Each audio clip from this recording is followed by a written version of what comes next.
This is a mother whose children have just been expelled from Liberty Christian Preparatory School, but not for bad behavior, bullying, or anything at all. These kids got expelled because their mother has an OnlyFans, and legally speaking, they had the right to do so. So the story starts off pretty simple. We have a mother who drops off and picks up their children from school. This sounds perfectly normal, except for the fact that the mum is advertising her OnlyFans on the back of her car. I can understand that this might be embarrassing for the children, but it was actually the school that had a problem with it. And this isn't surprising at all, since it's literally called Liberty Christian Preparatory School. So after the school tells her not to promote OnlyFans at the school, which is a really weird thing for me to say, what do you think she does? And I'll give you 3 options and you can comment on which one you think. So she could A, take off the promotion sticker, B, drive a different car to school that doesn't have the sticker on it, or C, get a bigger sticker. She got a bigger sticker. So this is the car at the moment, and putting the school aside, the only thing I'm annoyed about is her awful parking. She did this on national television. This is a very high-level, spiteful move, but kind of kills off some of her defensibility, which you'll hear more about in just a moment, because this move is what sparked the drama.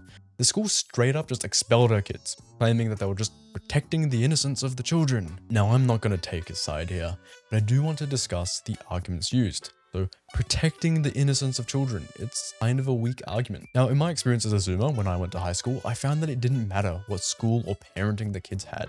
Some of them are just fiends and just not innocent. But on the same note, the mother argued this point. And then it's blocked by a paywall and you have to have ID to get through. There's other websites out there that don't even require that. They have a lot easier access to see explicit material. And yes, while there are other websites, they're also more accessible and more well-known. But by advertising the platform that you're on, you're kind of contributing to the issue that people have in the first place.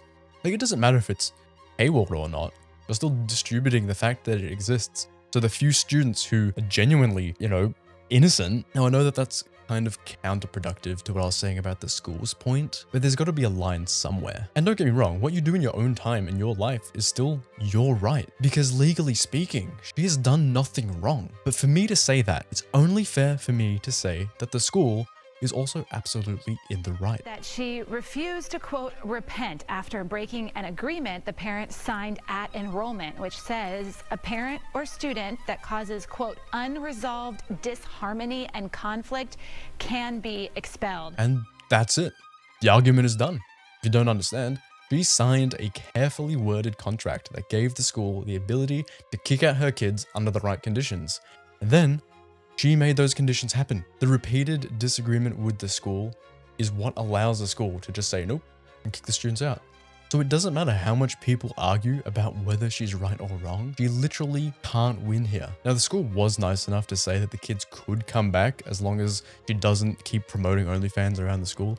And that's actually pretty nice of them, because there's nothing in the contract that says that they have to do that. So she can either subscribe to the idea of doing what the school says, or she can just move her kids to a different school. But on the topic of subscribing, instead of paying however many dollars a month to an OnlyFans page, you can subscribe to me on YouTube for free.